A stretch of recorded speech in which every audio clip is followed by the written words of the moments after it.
परराष्ट्र मन्त्रालयद्वारा विद्युतीय राहदानीका लागि प्रक्रिया सुरु। पहिलो चरणमा 50 लाख विद्युतीय राहदानी छापिने। चिनिया विदेश मन्त्री वाङ यी 2 दिने भ्रमणका लागि आगामी आइतबार नेपाल आउनुहुँदै कश्मीर मुद्दा भारतको आन्तरिक मामिला भएको सरकारको भनाई। एनसेल कर सम्बन्धी सर्वोच्च अदालतको विवादास्पद निर्णयबारे संसदमा आवाज छानबिन हुन सक्ने चेतावनी।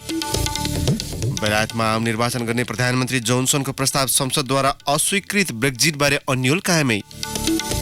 र दिमित्रोभ र Berrettini US Open टेनिसको सेमिफाइनलमा Roger Federer बाहिरिए।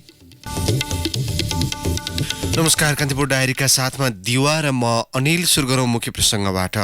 परराष्ट्र मन्त्रालयले आगामी असारभित्र पहिलो चरणको विद्युतीय राहदानी ई पासपोर्ट वितरण थाल्ने योजना सहित 50 लाख ई पासपोर्ट छपाईका लागि प्रक्रिया अघि बढाएको छ। मन्त्रालयले राहदानी विभागले 45 दिन अवधि तोकेर गत साता अन्तर्राष्ट्रिय बोलपत्र आह्वान गरिसकेको छ।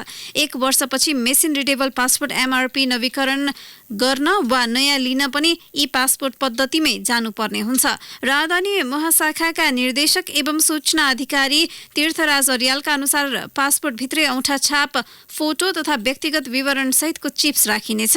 अन्य कतिपय मुलुकमा भने आँखाको रेटिना जस्ता जैविक पहिचान सहितको चिप्स प्रयोग गर्ने गरेका छन्। अर्यालले कान्तिपुरसँग भन्नुभयो, अहिले जारी भएको एमआरपीले फोटो रिड गर्न नसक्ने भएकाले व्यक्ति पहिचानमा झुक्किन सक्ने सम्भावना रहन्छ। ई पासपोर्टको चिप्समा रहेको फोटो मार्फत मुहार पहिचान प्रविधि फेसियल रिकग्निसन टेक्नोलोजीबाट विश्वसनीय तरिकाले व्यक्ति पहिचान गर्न सकिन्छ। बायोमेट्रिक राहदानी समेत भनिने ई पासपोर्ट अमेरिका, बेलायत सहित विश्वका करिब 100 मुलुकमा प्रयोगमा आइसकेको छ। दक्षिण एसियामा भने भारत, बङ्गलादेशपछि नेपालले प्रक्रिया अघि बढाएको हो। नेपालमा 2067 पुसबाट सुरु भएको एमआरपी पद्धतिमा अहिलेसम्म झण्डै 60 लाख पासपोर्ट वितरण भइसकेको छ। एमआरपी योजनामा छापिएका बाँकी 10 लाख प्रति मात्रै ई पासपोर्ट आउनु अघि वितरण वा नवीकरण नयाँ गरिसक्ने लक्ष्य राखिएको छ। महाशाखाका निर्देशक राजेन्द्र पाण्डेका अनुसार भविष्यमा सरकारले राष्ट्रिय परिचय पत्रको लिङ्कलाई ई पासपोर्टमा जोडेर व्यक्ति पहिचान तथा विवरण प्रयोगमा सहजीकरण गर्न सक्नेछ।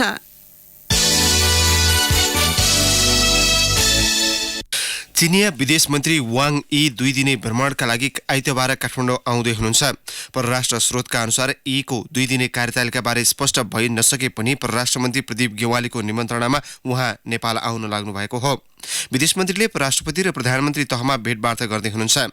भारतसँग भदौ 23-24 मा हुन लागेको 2 देशीय सीमा बैठक अन्तिम समयमा अवरुद्ध भएकाले पाकिस्तानमा हुन लागेको चीन, पाकिस्तान, अफगानिस्तान त्रिदेशीय बैठकपछि विदेश मन्त्री यी काठमाडौँ आउन लाग्नु भएको हो। त्रिदेशीय बैठकका लागि विदेश मन्त्री यी शनिबार इस्लामाबाद पुग्ने अन्तर्राष्ट्रिय समाचार माध्यमले जनाएका छन्। चीनी राष्ट्रपति सी जिनपिङको असोज अन्तिममा हुने सम्भावित नेपाल भ्रमणको तयारीमा विदेश मन्त्री आउन लागेको चर्चा भए पनि यसबारे स्वतन्त्र पुष्टि भएको छैन। परराष्ट्र स्रोतले चिनिया विदेश मन्त्रीको भ्रमणको संकेत आए पनि 2 देशीय वार्ताको एजेन्डा तय हुन बाँकी रहेको उल्लेख गरेको छ। भारतले जम्मू कश्मीरको विशेषाधिकार खारेज गरेको ठिक 1 महिनापछि नेपालले त्यसको घुमाउरो ढङ्गबाट समर्थन गरेको छ। इन्डियन एसोसिएसन कन्फरेन्समा सहभागी हुन मालदिभ्स पुगेका परराष्ट्र मन्त्री प्रदीप कुमार गेवालीले पहिलो पटक नेपालका तर्फबाट यस किसिमको धारणा राख्नु भएको हो। भारतीय समाचार एजेन्सी एनएनआईसँगको कुराकानीमा जम्मू कश्मीरको विशेषाधिकार खारेज गर्ने निर्णय सम्बन्धी देशको आन्तरिक मामिला भएको भन्दै त्यसप्रति घुमाउरो पाराले समर्थन जनाउनु भएको हो। उहाँले भिडियो अन्तर्वार्तामा भन्नुभएको छ, संविधानका धाराहरू परिवर्तन गर्ने विषय सम्बन्धित मुलुकको नितान्त आन्तरिक मामिला हो, त्यसैले सो निर्णयका सम्बन्धमा हामीले बोल्न मिल्दैन। गेवालीले भारतको सो निर्णयका कारण पर्न सक्ने प्रभावलाई नजिकबाट नियालिरहेको समेत बताउनुभयो। नरेन्द्र मोदी नेतृत्वको भारत सरकारले 5 अगस्टमा जम्मू कश्मीर राज्यलाई विशेषाधिकार दिने संविधानको धारा 370 खारेज गर्ने निर्णय गरेको थियो। यसैबीच भारतका लागि नेपाली राजदूत निलाम्बर आचार्यले महाराष्ट्रका लागि नवनियुक्त राज्यपाल तथा नेपाल भारत प्रबुद्ध समूह इपिजीको भारततर्फका संयोजक भरतसिंह कोसियारीसँग औपचारिक भेटवार्ता गर्नुभएको छ। नरेन्द्र मोदी नेतृत्वको सरकारले कोसियारीलाई गत आइतबार महाराष्ट्रको राज्यपाल नियुक्त गरेको थियो। आचार्य र कोसियारी बीच दिल्ली स्थित महाराष्ट्र भवनमा भेट भएको हो। कोसियारी राज्यपाल नियुक्त भएपछि इपिजी प्रतिवेदनका सम्बन्धमा थप अन्यल प्रकट भइरहेका बेला राजदूत आचार्य र कोसियारी बीचको भेटलाई अर्थपूर्ण ठानिएको छ। यद्यपि दिल्लीको बाह्रखम्बा स्थित नेपाली दूतावासले भने आचार्य र कोसियारी बीचको भएको छलफलमा सार्वजनिक रूपमा कुनै जानकारी दिएको छैन। तर राजदूत आचार्यले भने आफू र कोसियारी बीच लामो समयदेखि हार्दिक सम्बन्ध रहेको र 2 वर्ष एपीजीमा पनि सँगै काम गरेका हुँदा व्यक्तिगत रूपमा शुभकामना र बधाई मात्र दिएको उल्लेख गर्नुभयो। प्रमुख प्रतिपक्षी कांग्रेसले लोकतन्त्रलाई कमजोर बनाउन चाहने शक्तिहरूले सरकारप्रतिको वितृष्णालाई लोकतान्त्रिक पद्धतिको असफलतासँग जोडेर गर्न थालेको षड्यन्त्र प्रति सरकारलाई सचेत रहन आग्रह गरेको छ। केन्द्रीय कार्यसमितिको निर्णय हिजो सार्वजनिक गर्दै कांग्रेसले सडक र सदनमा देखिएका असन्तुष्टि सरकारसँगको वितृष्णाको उपज भएको उल्लेख गरेको छ। बैठक मंगलबार राति सम्पन्न भएको थियो। निर्णयमा भनिएको छ जनताको वितृष्णा सरकारसँग भएको र जनताको असन्तुष्टिलाई सम्बोधन गर्ने कार्य पनि सरकारकै जिम्मेवारी भएकाले सरकार पन्छिन मिल्दैन। सरकारका असफलता र कमजोरीलाई लोकतान्त्रिक व्यवस्थाको कमजोरीका रूपमा चित्रण गर्ने सुनियोजित क्रियाकलापप्रति समयमै सचेत हुन पार्टी पंक्ति र लोकतन्त्रवादी सबैलाई अनुरोध गर्दछ। व्हाइट बडी तथा न्यारो बडी हवाई जहाज काण्डमा भएको अनियमितता, सुन काण्ड, चिनी काण्ड, बालुवाटार जग्गा प्रकरण र एनसेल कर प्रकरण लगायत अनियमितता छानबिन गरी दोषीमाथि कारबाही गर्न सो पार्टीले अख्तियार दुरुपयोग अनुसन्धान आएको ध्यान आकर्षण पनि गराएको छ। बिना प्रतिस्पर्धा बुढी गण्डकी आयोजना चिनिया कम्पनीलाई दिनु राष्ट्रिय हित विपरीतको निर्णय भन्दै छानबिनको माग समेत गरिएको छ। यसैबीच प्रमुख प्रतिपक्षी कांग्रेसका सांसद गगन थापाले सिंगापुरमा उपचाररत प्रधानमन्त्री केपी शर्मा ओलीको स्वास्थ्य अवस्थामाथि प्रश्न गर्दै उहाँलाई विश्राम दिलाउन माग गर्नुभएको छ। प्रतिनिधि सभामा हिजो सांसद थापाले स्वास्थ्य अवस्था कमजोर भएको अवस्थामा मुलुक चलाउन ठिक नहुने तर्क गर्दै मानवीय हिसाबले प्रधानमन्त्री ओलीलाई विश्राम गराउनु पर्ने बताउनुभयो। सांसद थापाले भन्नुभयो संसदमा नेपाल कम्युनिस्ट पार्टीको बहुमत छ, सजिलैसँग नयाँ प्रधानमन्त्री छान्न सक्छ। 101 प्रधानमन्त्री हुनुभएका व्यक्ति यो पार्टीमा हुनुहुन्छ, प्रधानमन्त्री हुन इच्छा राख्ने व्यक्तिहरू समेत हुनुहुन्छ। यस्तो बेला विश्राम लिन किन चाहिरहनु भएको छैन, प्रधानमन्त्रीलाई आराम गर्नुहोस् भन्न हामी किन सक्दैनौँ।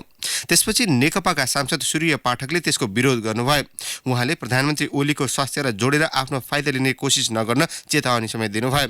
पाठकले भन्नुभयो प्रधानमन्त्री केपी शर्मा ओलीको सरकार 5 वर्ष चले मुलुकले फड्को मार्नेछ। यस्तो अवस्थामा आफ्नो दलको अस्तित्व समाप्त हुनेछ भन्ने धेरै व्यक्ति र शक्तिलाई लागेको छ। मेरो आग्रह छ प्रधानमन्त्रीको स्वास्थ्यभित्र आफ्नो दलको अस्तित्व नखोजौँ। सत्तापक्षीय सांसद एवं पूर्व कानून मन्त्री शेरबहादुर तामाङले एनसेल संसदले छानबिन गर्न सक्ने चेतावनी दिनुभएको छ। अदालतले एनसेल करबारे भर्खरै सुनाएको निर्णयलाई संसदले नजिकबाट हेरिरहेको उहाँको भनाइ छ। कर असुलीमा आलटाल गर्ने जुनसुकै निकायलाई पनि कारबाहीको माग गर्दै तामाङले यो विषयलाई संसदले छानबिन गर्न सक्ने चेतावनी दिनुभएको हो। प्रधान न्यायाधीशको इजलासको आदेश अनुसार ठूला करदाताको कार्यालयले एनसेलमाथि 62 अर्ब 63 करोड रुपियाँ कर निर्धारण गरेकोमा यसमा पुनः उल्टाइएको उहाँले बताउनुभयो। तामाङले भन्नुभयो प्रधान न्यायाधीशको इजलासमा भएको निर्णयबाट हामी खुसी भयौं, मुलुकलाई कर प्राप्त हुनेमा विश्वास थियौं। त्यसपछि उसले तिर्नुपर्ने बाँकी 39 अर्ब 63 करोड रुपियाँ बुझाउन ठूला करदाता कार्यालयले एनसेललाई पत्राचार गरेको थियो। उहाँले भन्नुभयो अहिले फेरि अर्को निर्णय आयो, कर उठाउने कुरामा किन यस्तो हुन्छ। 12औं पटकको शेयर बिक्रीपछि लाग्ने पुँजीगत लाभ कर तिर्न आनाकानी गर्दै आएको एनसेलको माग अनुसार सर्वोच्च अदालतले गत साता फैसला सुनाइसकेको छ। 5 न्यायाधीशहरूको बृहत पूर्ण इजलासले गरेको फैसलाको निर्णय गत साता सुनाउँदै ठूला करदाता कार्यालयले यसअघि गरेको कर निर्धारण बदर गरिदिएको छ। यसैबीच अर्थ समितिले राजस्व चुहावट अनुसन्धान र नियन्त्रण पहिलो संशोधन विधेयक प्रतिवेदन सहित हिजो प्रतिनिधि सभामा पेश गरेको छ। प्रतिनिधि सभाले औद्योगिक व्यवसाय विधेयक भने पारित गरेको छ।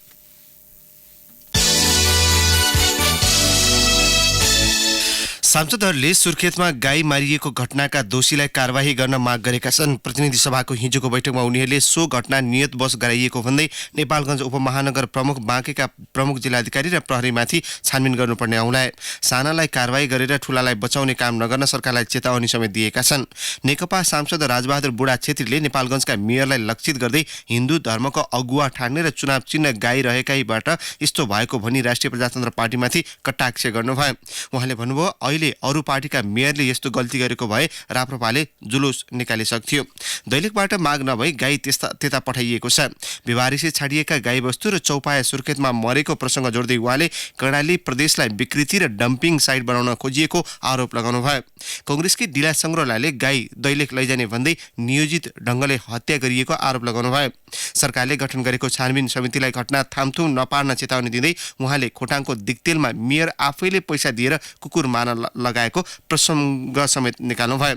सत्तापक्षका सांसद नवराज रावतले नेपालगञ्ज उपमहानगरका मेयर धवल शमशेर राणा गाई हत्यामा संलग्न रहेको आरोप लगाउनुभयो। कान्तिपुर डायरीमा अब ब्रेकको पालो। ब्रेकपछि अब बाँकी प्रसङ्ग। नेकपाका अध्यक्ष पुष्पकमल दाहालले सरकार र पार्टी विरुद्ध योजनाबद्ध आक्रमण भइरहेको उल्लेख गर्दै त्यसको प्रतिवाद गर्ने निर्देशन दिनुभएको छ। पार्टीको नवगठित प्रचार विभागका प्रमुख तथा उपप्रमुखलाई जिम्मेवारी हस्तान्तरण गर्न हिजो आयोजित बैठकमा उहाँले योजना विरुद्ध प्रचार रणनीति बनाउनु पर्ने बताउनुभयो।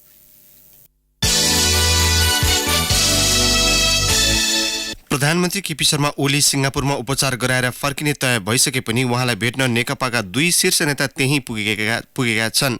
मंगलबार महासचिव विष्णु पौडेल सिङ्गापुर पुगेकोमा हिजो अर्का नेता सचिवालय सदस्य वामदेव गौतम पनि त्यतै जानुभएको छ। प्लाज्मा फेरेसिस पद्धति मार्फत प्रधानमन्त्री ओलीको शरीरमा देखिएको एन्टिबडी हटाउन 7औं चरणको प्रक्रिया हिजो पूरा भएको छ। ओली अझै 2 दिन त्यहाँ बसेर स्वदेश फर्किनुहुनेछ। पौडेल र गौतम प्रधानमन्त्रीको स्वास्थ्य अवस्था बुझ्न र औपचारिक रूपमा पार्टीको प्रतिनिधिका रूपमा भेट्न गएको नेताहरूको भनाइ छ। अख्तियार दुरुपयोग अनुसन्धान आयोगले बालुवाटार स्थित ललिता निवासमा जग्गा लिने र बेचबिखन गर्ने सबैसँग बयान लिने भएको छ। अख्तियारले हिजो 58 जनाका नाममा सूचना प्रकाशित गरी 1 साताभित्र बयानका लागि डाकेको छ। 58 जनामा 4 जना बाहेक सबै ललिता निवासको जग्गाको कारोबार गरेका व्यक्ति हुन्। 4 जना भने कर्मचारी र जग्गा किन्नेका आफन्त रहेको अख्तियार स्रोतले बतायो। अख्तियार स्रोतले कान्तिपुरसँग भन्यो, बालुवाटारमा जग्गा लिने र कारोबार गर्ने सबैलाई एकपटक सोधपुछ गर्नुपर्ने भयो। घर ठेगाना पत्ता लगाउन कठिन भएकाहरूका हकमा मात्रै पत्रिकामा सूचना निकालिएको हो। अरू कतिपयलाई सोझै सम्पर्क गरेर बोलाइएको छ।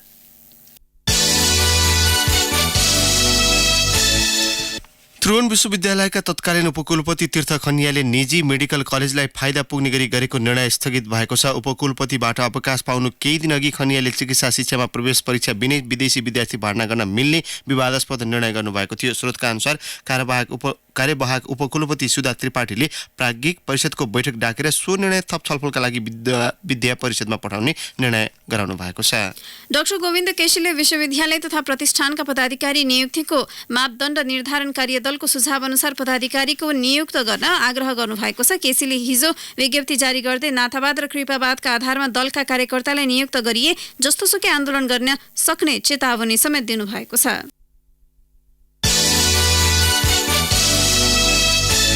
अब केही समाचार संक्षेपमा। स्थानीय तहको मातहतमा स्वास्थ्य चौकी रहेपछि ग्रामीण भेगका सेवाग्राहीले सुविधा सहितको सेवा पाउन थालेका छन्।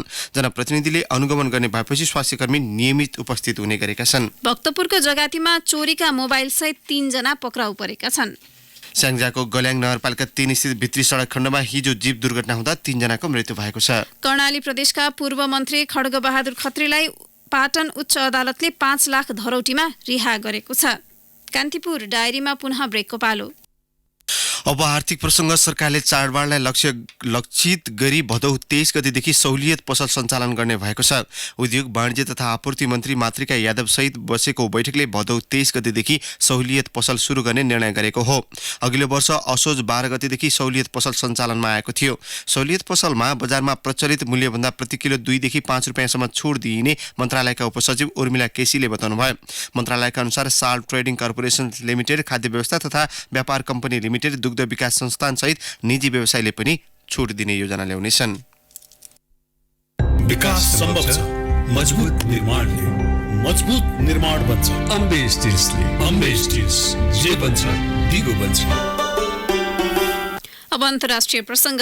बेलायतमा समय अगावै आम निर्वाचन गराउने प्रधानमन्त्री बोरिस जोन्सनको प्रस्ताव संसदले अस्वीकृत गरेको छ। बेलायतको तल्लो सदन हाउस अफ कमन्समा भएको मतदानमा आम निर्वाचनको पक्षमा आवश्यक 2/3 मत ल्याउन प्रधानमन्त्री असफल भएका हुन्। प्रधानमन्त्री जोन्सनले आउँदो अक्टोबर 15 तारिखमा आम निर्वाचन गराउने प्रस्ताव गर्नुभएको थियो। सांसदहरूले सहमति बिनाको ब्रेक्सिटलाई रोक्ने विधेयक पारित गरेपछि आम निर्वाचनका लागि प्रधानमन्त्री जोन्सनले संसदमा प्रस्ताव पेश गर्नुभएको थियो।